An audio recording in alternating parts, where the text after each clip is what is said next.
Hey family, it's your girl, Boss B, and welcome to the Ask a Bee Show, the place where your letters come to life. Every day people write in with real questions about life, love, and everything in between. And together, we find hope, healing, and a whole lot of honesty. Because here on Ask a Bee, we don't just talk about problems, we talk about possibilities. So grab your tea, open your heart, and let's buzz into today's letters right here on the Ask a Bee Show. Hello. Listen, we're going to get right into this today because I need to talk to y'all, okay? I received, I've got some more letters, so we're just going to move into this real quick. So I guess I'm going to start with a statement for the most part. Support is, it's one of those things people underestimate until the moment that they need it and find out they don't actually have it. And when you've lived a life where support wasn't something you could rely on, not from family, not from the people who should have been in your corner. Hello, blessed sister. Good to see you. Oh, I'm so happy you're here too. Because let me tell you, your family is amazing, Niecy Jackson. And I am so happy to be a plus sister here, especially with this letter today that I got. And forgive me if I seem a bit, heated about this one, but it's because I've found some common ground with this letter.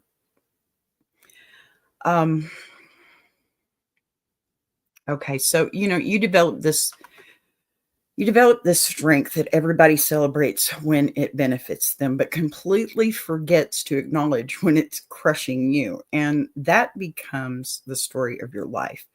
People cheering for you, people cheering for your resilience while ignoring the pain that forced you to become resilient in the first place. Okay, the thing about being the strong one is that people stop treating you like a person and they start treating you like a resource, like a utility, a tool, a function. Okay. They come to you when they need the one person who always holds things together. You become the safe place for everyone else, but never get a safe place for yourself. Unless you meet a wonderful family like I did.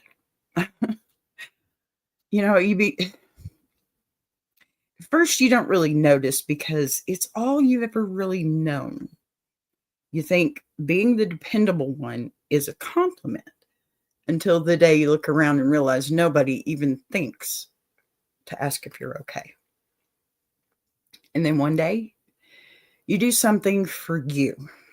You create something. You start one of your dreams that you've put off for so long, and you find passion. Okay, that isn't tied to someone else's problems or someone else's efforts. You get to be you instead of somebody else, right? And you take that terrifying step, putting your voice out into the world. You build something from scratch, something that lights you up, something that feels like the first real place of you that wasn't shaped by obligation. Okay. And in that moment, you do what any human being would do. You hope the people you've supported might support you back. You hope the people you carried might help you take on, one little step. And you hope that those people you fed and loved and guided and protected and comforted might even show up and say, I'm proud of you. But instead, you get silence, you get excuses, and you get the shrug. You get the same people who blow up your phone and they need something suddenly acting like clicking a link. Oh my gosh, watching a video or supporting your dream is a burden too heavy for them to lift. And that kind of disappointment isn't loud. It's not dramatic. It's not the kind of pain you scream about. And you know that's what I'm all about, the silent pain here. It's a very quiet ache like this, and a private ache. Something that drains you in a way you don't even realize until you're sitting alone thinking, why does nobody want to see me win the way I want to see them win?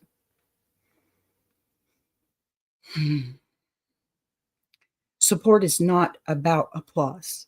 It's about presence. Support is about showing up. It's about effort. And when people don't show up for you, especially the people you have shown up for 24/7 every day of your life, you start to question everything. You start to wonder if maybe you're not worth supporting. You start to wonder if maybe your dreams don't matter.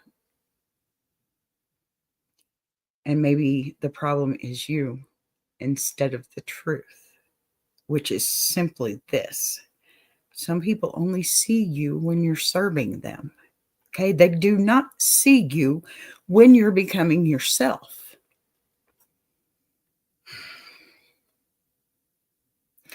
I'm telling you right now, this topic is personal. Okay. It's extremely personal.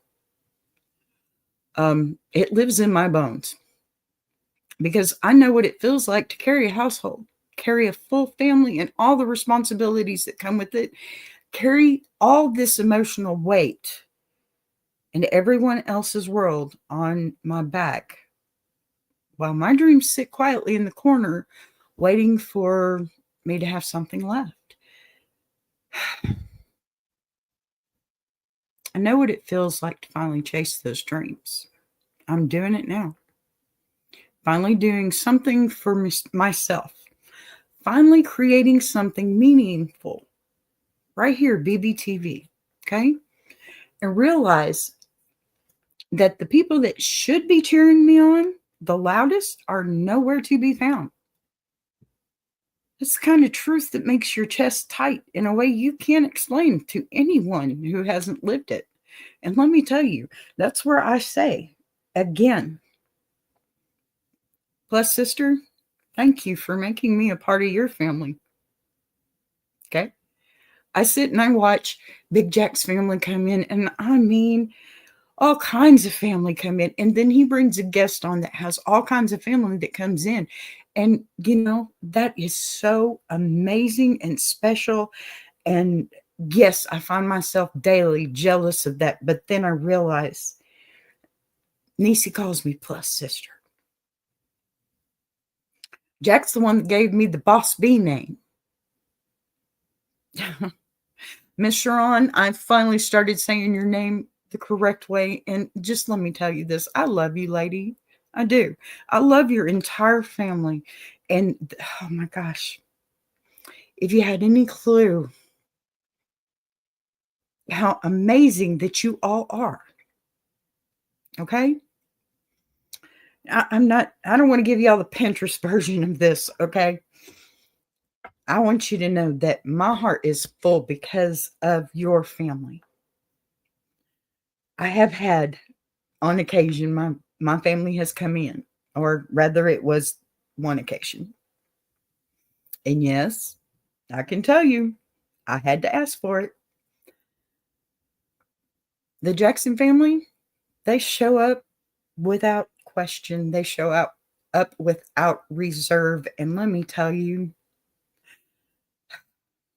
I love being a part of it.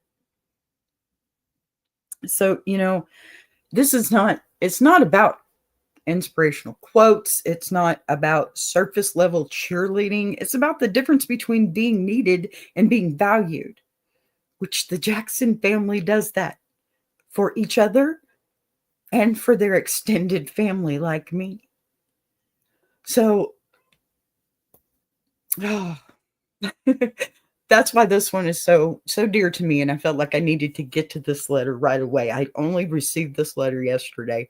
And we're not going to get into it right away. I'm still doing trivia. I'm still doing funny letter first. But I really needed to be able to say something about this and to extend my gratitude to the Jackson family yet again, because you are amazing, all of you. And I'm just so grateful. So this is really about the emotional reality of being everyone's backbone while nobody is your own. And if my voice cracks or I have to pause because this one hits deep, I'm sorry, let me pause. I'm going to get through this. Oh, I'm starting to think I should have went ahead and did the veterans, but I'm going to tell you, if I did a veterans, I would be crying and bawling, and I can't get through that on a show. Please forgive me on that one. I do very much value our veterans in ways you have no idea. So, with all that, before we go into the letters, before we hit the funny one that's going to loosen the room up just a little bit, and then, of course, the serious one that's probably going to punch us right back in the truth.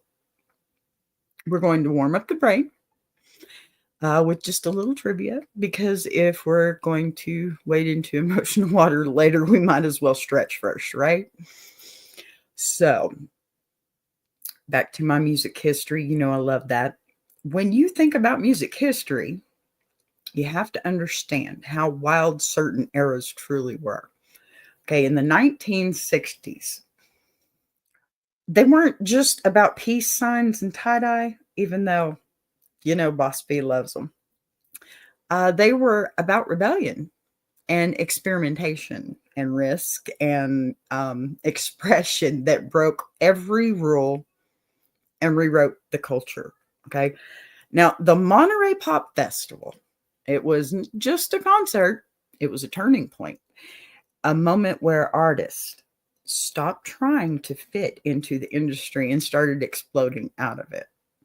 Now, it was chaotic, it was experimental, and it was packed with musicians who were determined to leave a mark that you couldn't erase even if you tried. One particular guitarist that night didn't just perform, he created a moment so shocking and unforgettable that it has lived for 6 decades without fading. And that's where today's trivia question comes in. And the story behind it is crazier than most people know. So here's our question. Which guitarist set his guitar on fire on stage at the Monterey Pop Festival in 1967? Okay, I'll read it one more time. Which guitarist set his guitar on fire on stage at the Monterey Pop Festival in 1967? Now, I will tell you, if you watch my shorts, you should know this one. All righty.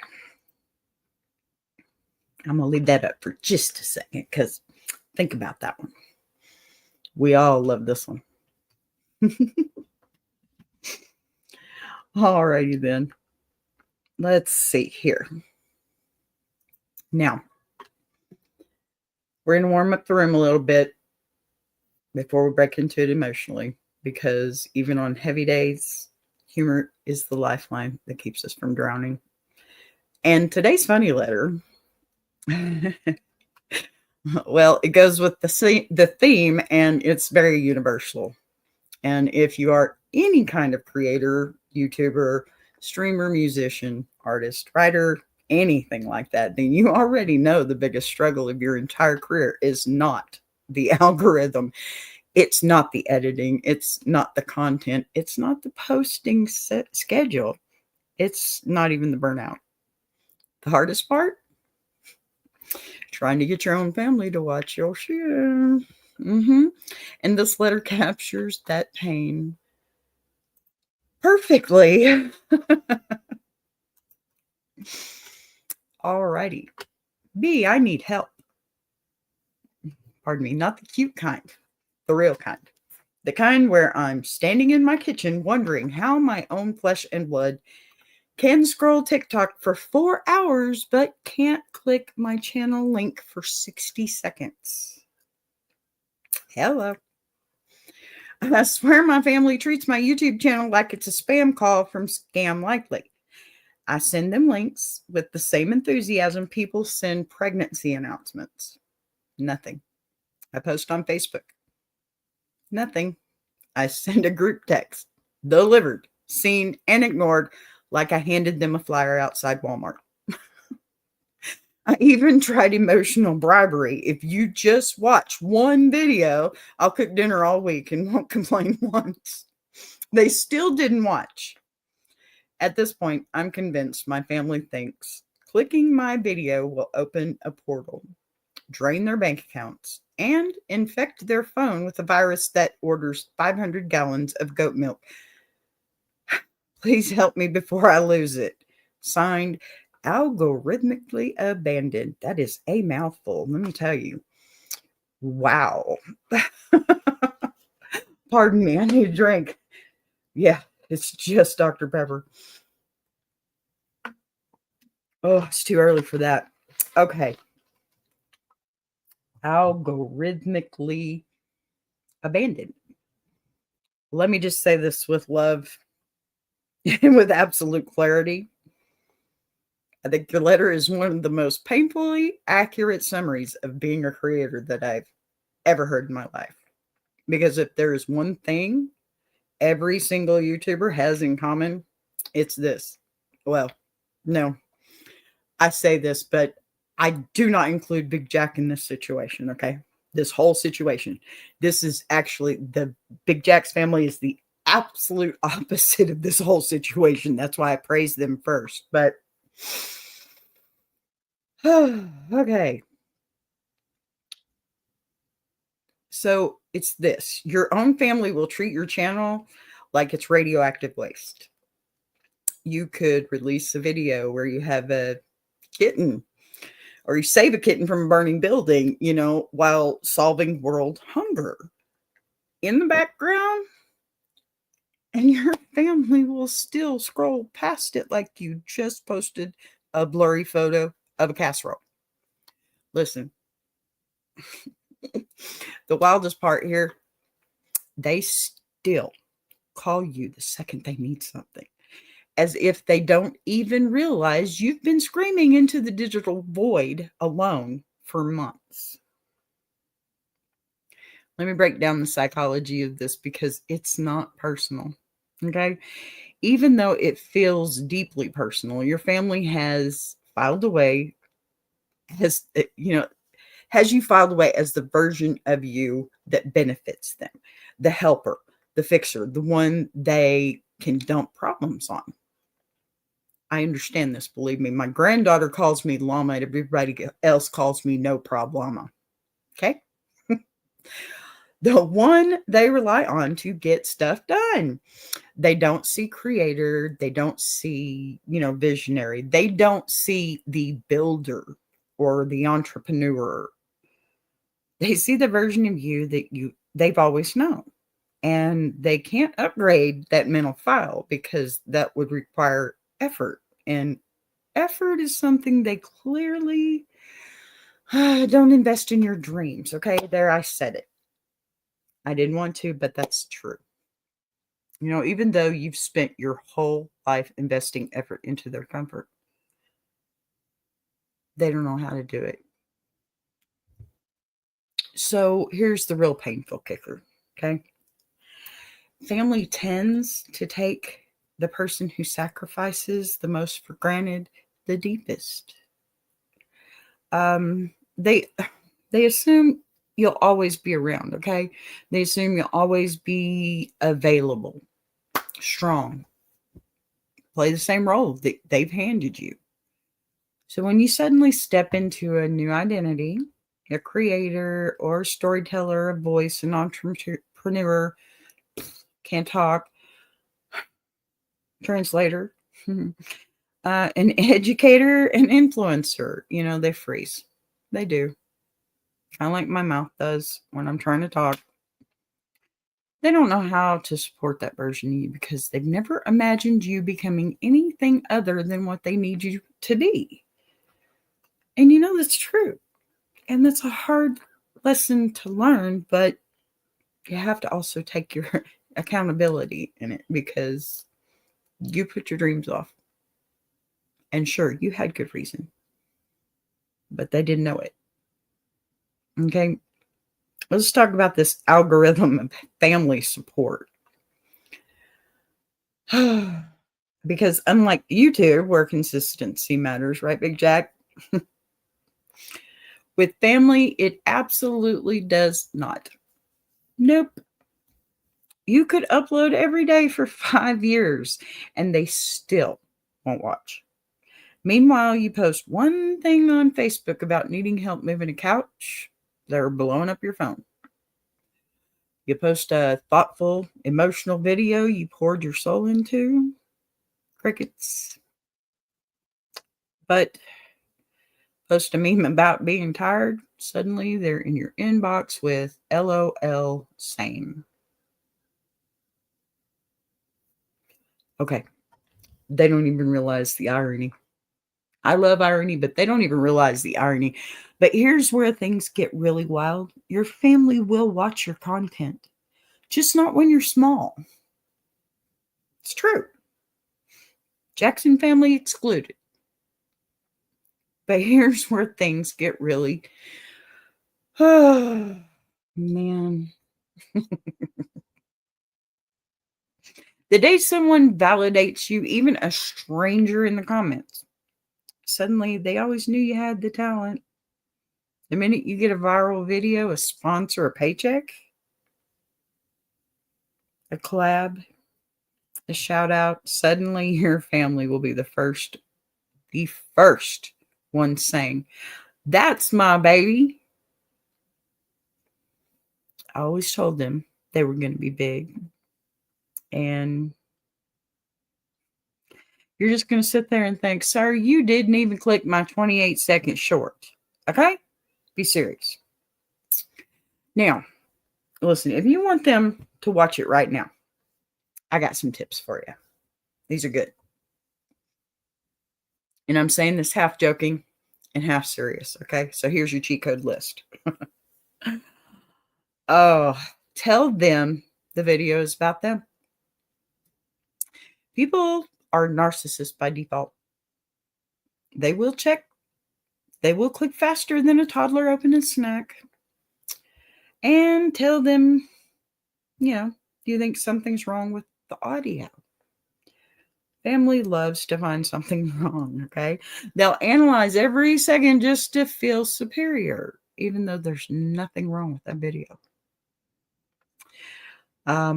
Here, this one's more creative. How you like this one? Tell them Beyonce said your name. Hey, I used Anthony Hamilton with that one. Yep. Charlene, are you listening? Love Anthony Hamilton. Anyway.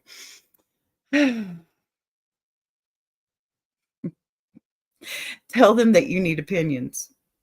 I mean, tell me, what family member will not give you an opinion? Family loves giving opinions on stuff that they barely see. They will show up for that, I promise you. Or, tell them the pastor said to support their children. If you got to pull that card, you'll have a whole congregation in your watch history. Come on. Now listen, here's the real truth under all the jokes. You don't want this part, but I'm going to give it to you anyway. Stop expecting the people you serve to become the people who support you. Okay, let's think about that statement real quick. The people you serve,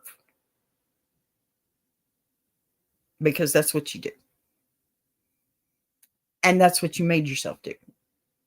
And yes, that's on you, but not entirely, because your family should serve you as well. Okay? Now listen. Creators get built by strangers. They get discovered by audiences. They get supported by people who see their value, not their utility. And creators grow with communities, not families. And if nobody in your home is watching your channel, guess what? That's pretty normal. It doesn't mean you suck. It doesn't mean your content is bad. And it certainly doesn't mean you're wasting your time. What it means is you're building something they can't comprehend yet. One day, mark my words, those same family members will be bragging about you to people who don't even care, saying things like, oh, yeah, I knew they were going somewhere. They get that from my side of the family. Tell me you hadn't heard that before. And you'll be all like, interesting because you couldn't even click play when I was starving for a view. Yeah.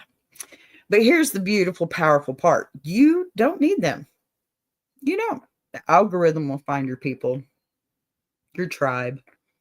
It'll find your voice, and it'll send strangers who cheer for you with the energy that your family should have had from the beginning. And those strangers,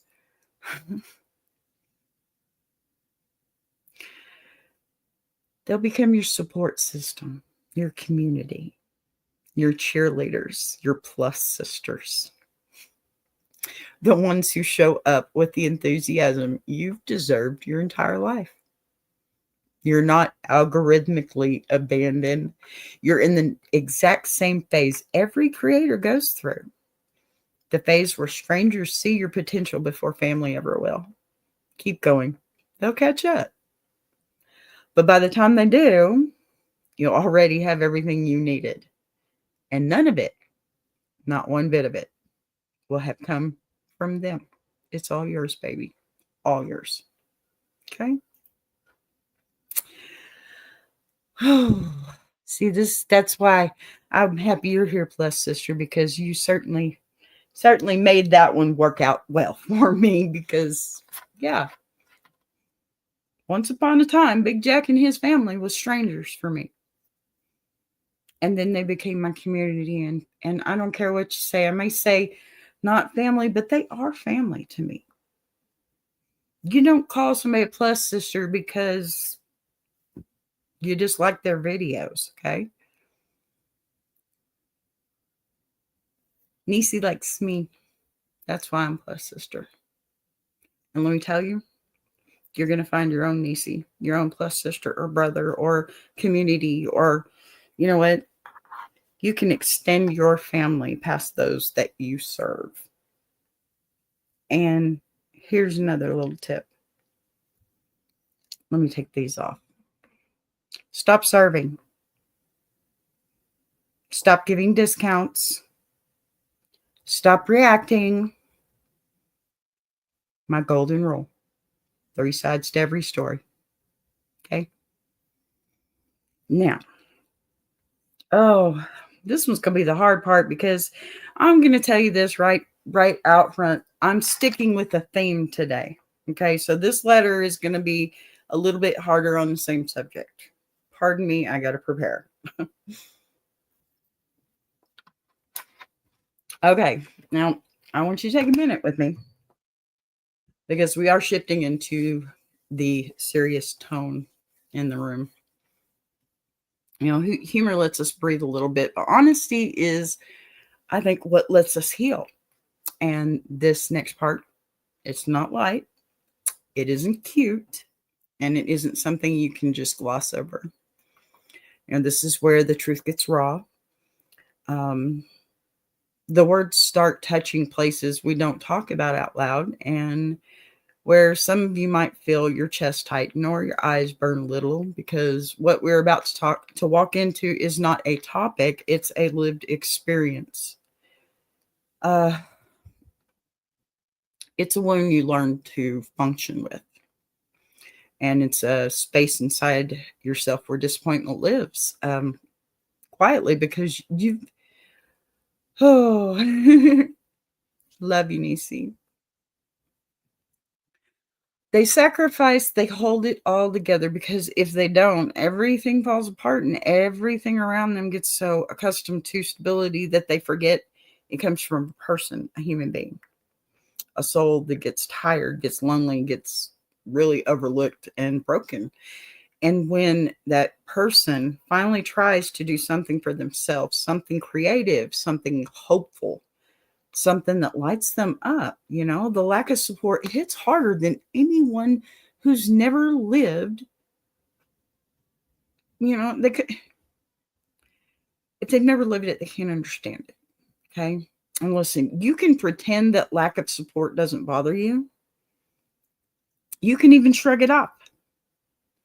You can say, I don't need anyone. You can bury yourself in work. You can act like it does not matter. But you know, deep down, every single one of us wishes that just one person in our lives, in our immediate lives, would show up for us the way we've shown up for them. We wish someone would ask, how can I help? We wish someone would notice our effort without being prompted. We want them to celebrate our wins without us having to shove it in their face. And that wish, that unmet wish for years or decades, it becomes a kind of emotional exhaustion that doesn't make noise. It just drags at your soul quietly. So this next letter,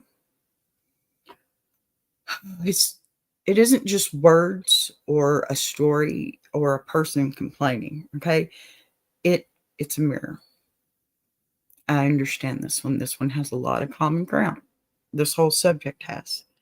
And I want to share this pain with you and help you find a solution today.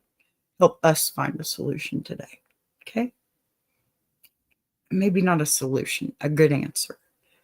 Maybe a way to walk forward and not feel that absence.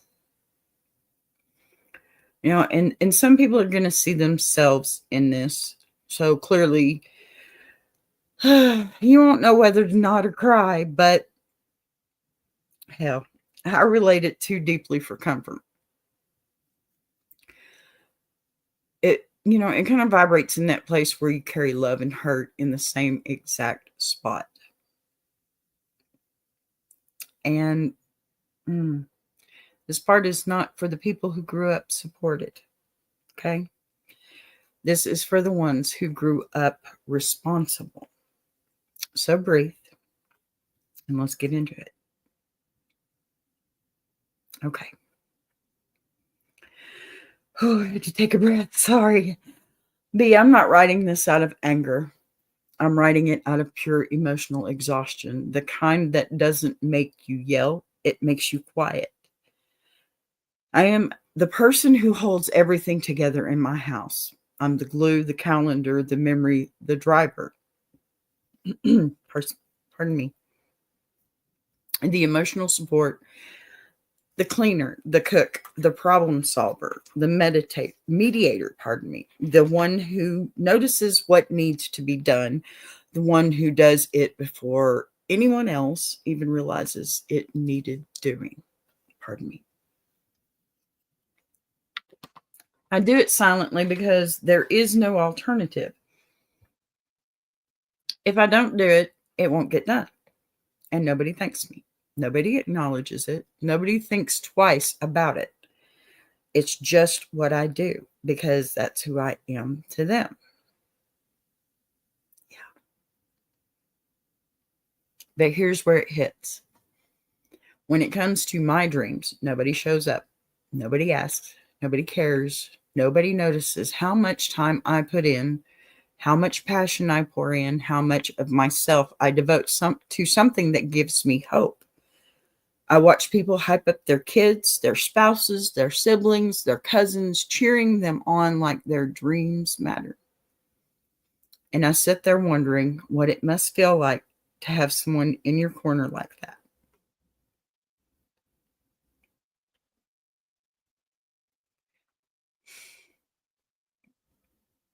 To have someone who genuinely wants to see you win.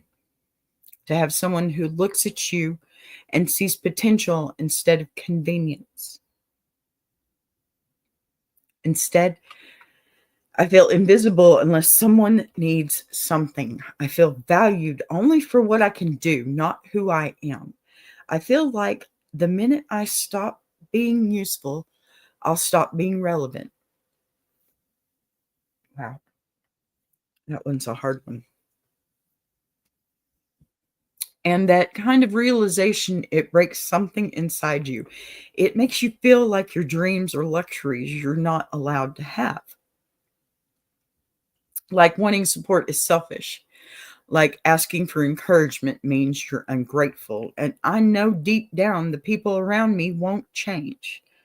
I know they won't suddenly decide to show up for me. And I know they won't watch my content, won't listen to my ideas, won't check on my progress, won't celebrate my wins. But I still hope, I still wish, and I still wait, even though I shouldn't. So here's what I need to understand.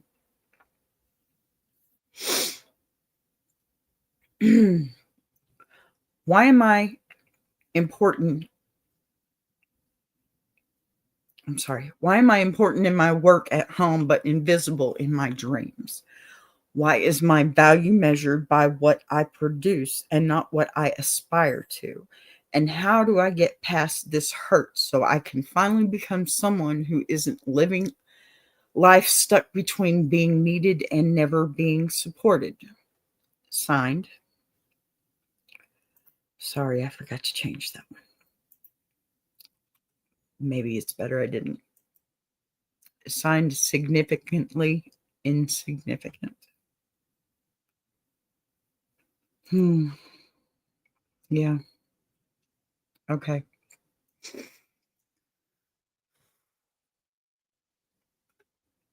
Listen, what you're feeling is something that many people will never understand because they never lived it. And the people who have lived it often don't talk about it.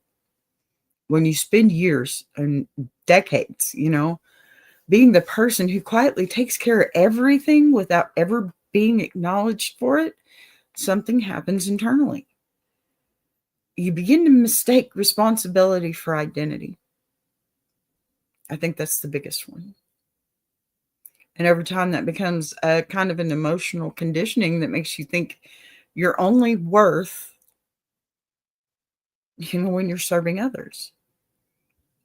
So when you finally find something that belongs to you, a passion or a dream, creative outlet, and the people around you don't show up for it, the rejection hits deeper than the dream itself.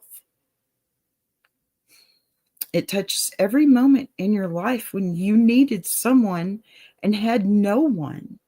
And, it reopens old wounds in ways that are hard to even describe out loud.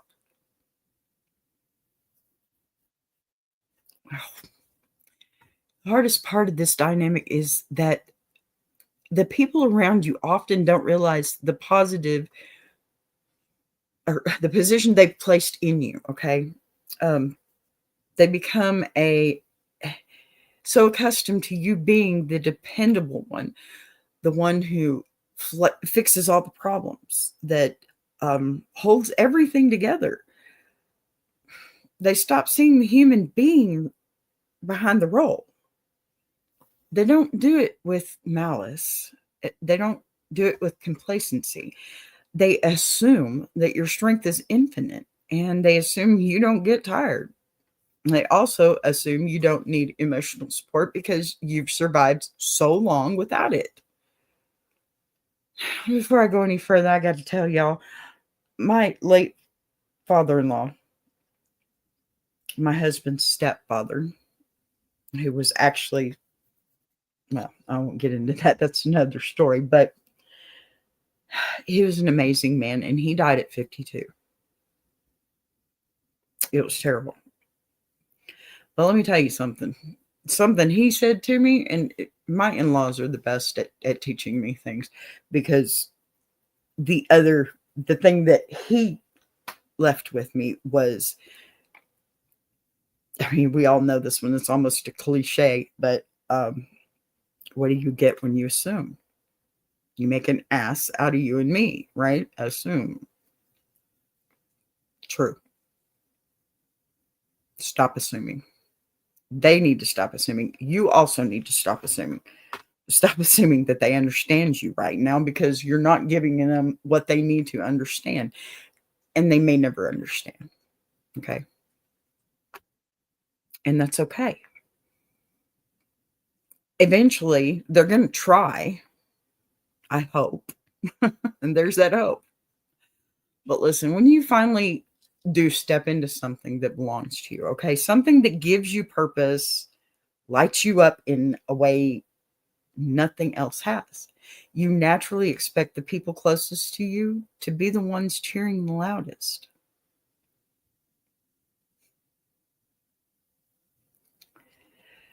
When they don't, when they ignore it, overlook it, treat it like it's an inconvenience, it leaves you questioning your own significance.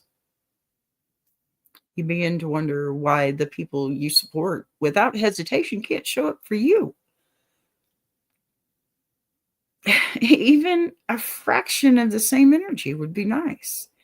And that gap between what you give and what you receive creates a very significant kind of heartbreak. This heartbreak, it's the heartbreak of being essential in everyone else's life, but invisible in your own. The truth, you're bumping up against is like, it's like this. Some people only notice when you're fulfilling their needs, not your own. It's not that your dreams are too big or too bold or too ambitious. It's that the environment you grew in didn't teach the people around you how to support someone who steps beyond the limits they set. Sorry, I'm trying to make sense of all this too, because there's a lot of words here. They build comfort around your reliability, not room for your evolution. And as painful as that can be, the pain is not proof that your dreams don't matter, okay? It's proof that you've outgrown the emotional ecosystem you were raised in. That's a good thing. Now, moving past this, it's going to require a huge shift that doesn't happen overnight. And it starts with recognizing that support doesn't always come from the people we expected. You may have hoped your family would show up. You may have believed they finally see your passion and respond with excitement. But their silence is not a reflection of your value, okay? It's a reflection of their limitations. Some people are emotionally wired only to notice you when you're doing something that benefits them directly. That's partially your fault. We do that. That's how we program. That's how we get programmed. They never learn how to celebrate someone for simply becoming more of themselves. And that is tragic. But it does not mean that you are destined to stay in that cage. You become a better person of yourself when you stop waiting for the validation that you deserve but never receive. Now, you move forward when you realize that support and love and encouragement, it doesn't always originate from the people who share your home or your last name. I'm going to change mine to Jackson. You grow when you allow your dreams to matter, even if they matter to you alone at first. You heal when you stop trying to earn appreciation from those who have proven repeatedly that they are incapable of giving it freely. And you rise when you understand that your worth is not tied to your labor, your usefulness, or even your compliance. Your worth is tied to your existence, your insight, your creativity, your voice, and your drive. Okay? The courage it takes to keep going in a world that has so often overlooked you. Now, you ask how to get past the hurt, and the truth is, you do not get past it by pretending it didn't happen. Okay? You get past it by giving yourself what they never gave you: acknowledgement, permission, grace. Try some encouragement and support for yourself. Pride, you're allowed that. Okay? It's not all a sin. I get it. But you can have some pride in yourself. If you don't, how can you have pride in anyone else? You give yourself the emotional nutrients you've been starved for, okay? You build a new circle, maybe small, maybe scattered across the internet, maybe in Maryland, maybe made of strangers at first, okay? But it will be yours. You build a foundation under yourself so that your dream no longer rises or falls based on who chooses to show up, okay? Somewhere in that process, you discover something life changing, like I did. The support that you were begging for was never the support you really needed. You needed belief. You needed freedom. You needed space to become someone who is not defined by obligation. You need iron sharpening. Iron universe is what you need. Amen. And I do feel better. I'll tell you, this is my experience. Almost to a T. And finding the Jackson family, that's why I have an answer today for this letter. Okay? I'm going to say it that way because that's why I have an answer for this letter today. These are the kind of people you should surround yourself with. And do me a favor, hold on tight and do not let go like I intend to do. You know, you are not insignificant and you are certainly not unseen. Okay? I see you. You are worthy. Okay? You are someone who has carried more than most people ever will while receiving less than anyone ever should. And the moment that you choose to stop measuring yourself by what others fail to give you, that is the moment that you finally step into the version of yourself who is free. Jack gave me a safe space so I could find mine. And I found so much more. Ah, poetic. Hi, honey. Another part of my extended family right there. Love you, dear. Okay. So now we are past that one. And guys, let me tell you, as hard as that one was, I'll tell you it'd been a lot harder if there wasn't a Jackson in my chat room right now. Simply because you are the perfect example of extended family that were once strangers but now have taken up space in my heart. The Jacksons and you too, Poetic. You know I love you, honey. Seriously. But we're going to go on. My goodness, that one lasted really good. Wow. 48 minutes into this one. Oh, I need to do more of those letters, huh? Pardon me. Okay. I love you, baby girl. All righty. Trivia time again. Are we ready for an answer? Do you have yours? All righty. I'm going to pull up this banner so we can know our question. Now, this guitarist who set his guitar on fire on stage at the 1967 Monterey Pop Festival was anybody? No? Maybe? Shall I give you a second?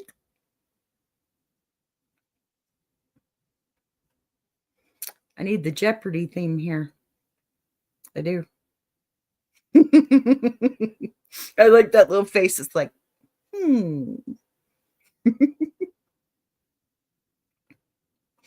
All right, we're going to go ahead with it then. Here is the answer. It was Jimi Hendrix. And the story behind that moment is so much deeper than the few who Jimi Hendrix. All right. The story behind that moment is so much deeper than the few clips people have seen online. Okay. And what people don't know is that Hendrix didn't light that guitar on fire simply for shock value.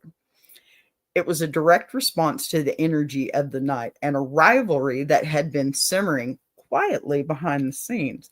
Earlier in that lineup, the Who had demolished their instruments in an explosion of noise and chaos, whipping the crowd into a total frenzy. So Hendrix, naturally, who was still breaking into the American market at the time, felt the pressure of having to follow such a wild act. And to him, music wasn't just about playing, it was about creating a moment that people would remember for the rest of their lives, right? So Hendrix didn't come to the stage just to perform. He came to claim his space in music history. And here's the part almost nobody knows. The lighter fluid stunt was improvised and nearly didn't happen at all. His team scrambled backstage to find enough fluid to make it work. And the man handling the guitar swap almost gave him the wrong instrument. The one Hendrix actually wanted to keep, okay? When Hendrix finally knelt over the guitar and poured the fluid, he wasn't just committing an act of destruction. He was performing something almost ritualistic, okay? He later described it as sacrificing something I loved, turning the guitar into a symbolic offering to the music gods, the crowd, and the moment. The flames, they shot up higher than expected, okay? Singeing his hands so badly that later performances were physically painful for him. But he didn't flinch. He stayed in the performance as if the fire itself was part of the music, creating one of the most unforgettable images in rock and roll history. And another little known detail, that burned guitar, the original Monterey Strat, was lost for decades. People assumed it had been destroyed completely. It wasn't until about years later. Well, it was years later. Fragments appeared in a private collection, confirming once and for all that the legendary guitar had indeed survived in pieces. And to this day, the Monterey performance is considered the moment Hendrix's American career officially ignited. Like that word, literally and figuratively. And it remains one of the boldest statements any musician has ever made on stage. It's pretty cool, huh? Yeah, I'm really impressed with that. So, all right. We're going to move on into the close of today's show. Man, we got all the way through that hour this time, didn't we? Sorry about yesterday, guys. I was having a little bit of a headache. But I want to take a moment to acknowledge the emotional ground that we've covered today. You know, we've laughed, we've reflected, and we've kind of leaned into some truths that are not easy to carry, let alone speak publicly. And that's the beauty of this space, I think, because this little corner of the world is where we get to mix humor and honesty, music with meaning, and, you know, a little community with confession. The letters that I read today were not just entertainment, they were windows into real human experiences that so many of us recognize but rarely voice. And, you know, whether you resonated with the frustration of trying to get your family to watch your content, or the deep ache of feeling unsupported in your own home, overwhelming responsibility of being the person who holds everything together, you're not alone, honey. You are not alone in any of it. Not here, and definitely not in this space. So, as we come to the end of today's Ask a Bee, I want to take this moment to honor the weight of what we opened up today, and also remind every single person listening that this space is part of something much bigger than a single letter or a single show. What we're building here together is a community where truth is allowed to breathe, where laughter and honesty share the same stage, and where growth isn't something you apologize for, okay? Pardon me. And I want you to recognize that this show, this hour we spend together, it's not isolated, okay? It's one branch of a much larger tree, a growing universe of conversations, perspectives, and stories being told every single week across the Iron Sharpening Iron Network. Now, if today's show hit something deep for you, if you felt heard or understood or finally seen in places you've been overlooked for way too long, then you'll understand why this entire universe of programming exists.